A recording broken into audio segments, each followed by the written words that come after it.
Nicky Youre here, performing on stage for the third time in his career today. Are you a little nervous about that? Yay. A little bit. I'm a little nervous. Yeah? Not too bad. I don't think you don't look like the nervous type to me. Oh, I'm definitely the nervous type. But not to like an extent that's gonna like disable me to perform and do my best. What's it like when you're doing your song up there on the stage? You're doing Sunroof. Yeah. And they all sing louder than you. And they're singing your words louder than you're singing your words. No, that's like the craziest feeling ever, I think. Because it's like a song I wrote, by myself in my bedroom one night. And now people are able to enjoy it with like, I did a show with like 10,000-ish people probably. And like a good chunk of them were singing along. So it's like just a sick feeling. It's like they do your job for you. Yeah. No, I know. It's like, I'll just stop. You guys can keep going. Why don't you guys get up here? I'll go down there. Yeah, what's that joke? Have you heard, or do you know who's singing this? And then you say, let them keep going, or let them keep singing, or whatever. I say that all the time That's on the show. Danielle's Danielle's favorite. Because Gary's always singing. And I'm like, let them sing. Let them sing that. Anyway, you know what? We were just talking during the song, and Nate was bringing up some great questions. I'm going to steal them all now. Give it to me. I mean, when it comes to like, okay, I need to get on the road. We need to stand in front of some of our fans. We got to sing. Is there some sort of like? Is there someone who trains? Is there like a consultant that says, "Here's what you need to do to have great, strong stage presence," or you just go up there and do it? In my case, I kind of just went up there and did it. I like rehearsed with my team and like my band and stuff, and we'd talk about like how I can be like more energetic or like random things like that. But I'm sure there are like coaches for this type of stuff. I would think, because sometimes you'll see a rock band, Yeah. and the lead guitarist always makes those crazy orgasmic faces. Yeah. Did someone teach him to do that? No, that's the music just like flowing out of it. Is that what that is? Were there people that you watched growing up? Were there people you watched on stage as a fan that you said, hey, I'll do that? Or is there somebody now that you think, I saw this, that's what I'm doing? Not really. I honestly have been to like 5 to 10 concerts in my life. So like, yeah. What's your favorite one? What was your favorite concert? Favorite concert of all time? I mean, my favorite one was Madeon at Coachella, but like that's EDM and like not a pop track, I guess. But I don't know who. I think like I saw Kyle once and he was super sick. That was like my favorite person at the time. So that was like 2016 probably. Wow. That was a good time. So, have you always wanted to do this, or is like this just happened to you? No, it is definitely something that like I've always wanted to do. I think my earliest memory is like I was singing Bruno Mars Grenade, and my mom was like asleep right next to me, and I was on her phone when I was like 10 or something like that. Wow. And she woke up and she was like, what are you doing? And I think like, I just always thought it was like something that could potentially happen one day, but like, realistically no. So I've always been like a realistic person. I got like a job out of college and What'd you did do? all that thing. What was your job? I was working at Dell Technologies, selling computers, hardware, software. Oh, okay. Yeah, I was Baskin Robbins. Hey, that's cool too. You had a better gig.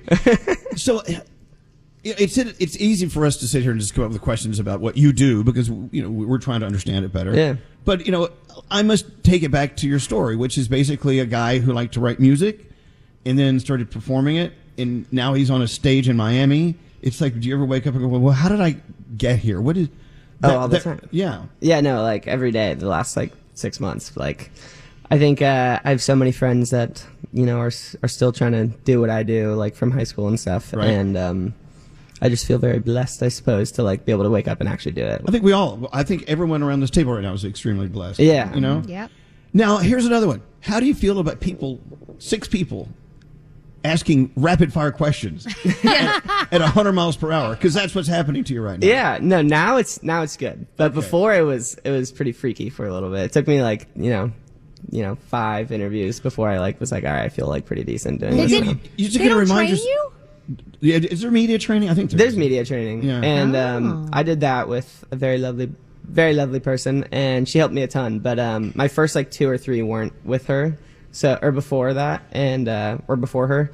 And those ones were pretty rough. Yeah. We were trying to stress them out in the commercials, in the commercial break. Yeah, they were rapid firing. So tell us your triggers. He plays water polo. He doesn't get stressed. Other than the questions we're asking you now, what's the dumbest question you've ever been asked? That one right there. That's it. Yeah. I just said that.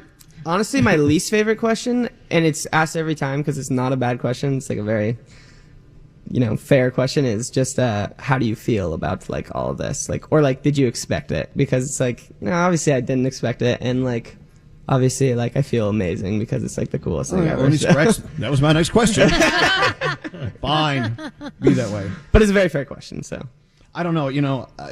It's fascinating to me to see an artist sitting down doing an early in the morning radio show and saying, "Yeah, tonight's my third concert," and then we don't have questions. We have no idea where we're going with this. Yeah. But you're really great at leading us to the next question. Oh, thank you. And that's what they teach you in media training, I guess. Is like only tell them what you want them to know. Yeah. No, it's I think it's called like leading, or I don't know. Yeah. Something like that. You're leading very well. Oh, good. By the way, if you're I'm just doing my best. If you're just turning us on, this is Nicky Youre. Sunroof is on the way. He's performing at the Y100 Summer Pool Party today.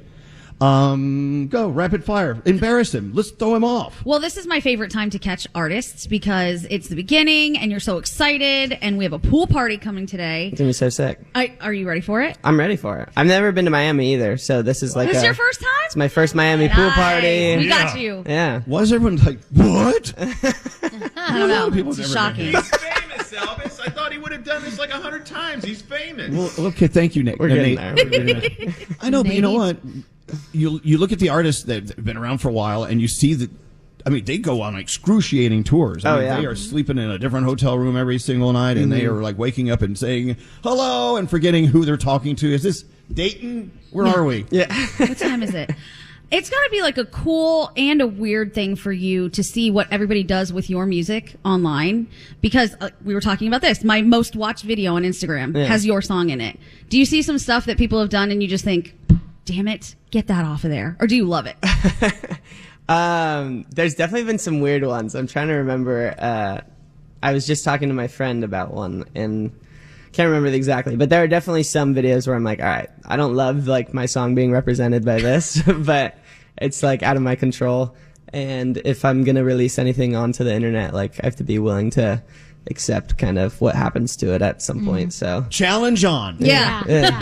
Wait, We're did gonna you take say your song that? and we're gonna do some nasty stuff, some crazy video to that. Well, I'm sorry, Danielle. What was that? It's okay. Did you say that there was like 20-something different versions of the song before you put this one out?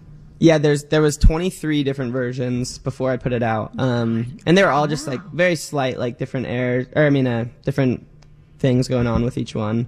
Like the first one was originally in a lower key, so it was like way more boring and like less exciting. And I just knew it was like a special thing, so I like really wanted to get it feeling good, you know. Well, you know, in the footsteps of Gandhi and what she said a second ago. God, I can't talk.